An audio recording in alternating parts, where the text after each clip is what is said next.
नमस्कार मित्रांनो, आपण एक ट्रेकिंगसाठी लागणारी जी काही स्टिक असते त्याचं एक इनोव्हेटिव्ह आयडिया PVC पाईपपासून बनवलेले त्याचं आपण असेंब्ली बघणार आहोत. साधारण 1.25 फुटाचे असे 3 कांड्या तयार करण्यात आलेले आहेत. आणि भास्कर याला काय म्हणतात?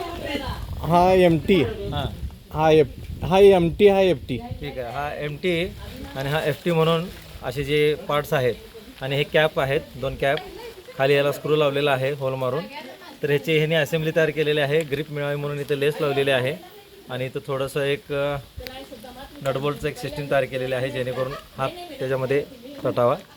आणि धरण्यासाठी परत त्याने असं एक लेसचं हँडल तयार केलेलं आहे. आपण ह्याची असेंब्ली बघूया. हे ह्याच्यामध्ये फिट होत आहे.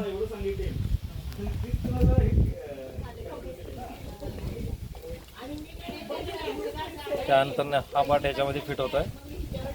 अशा पद्धतीनं साधारण एक 4 फुटाची स्टिक तयार होते. ही साईडला इथे येते, म्हणजे साधारण 4 फूट बनायला हरकत नाही. थोडी लबकते पण मजबूत आहे. ताकद पण जास्त घेते. माझ्या वजनाच्या हिशोबाने तरी ठीक आहे. ओके.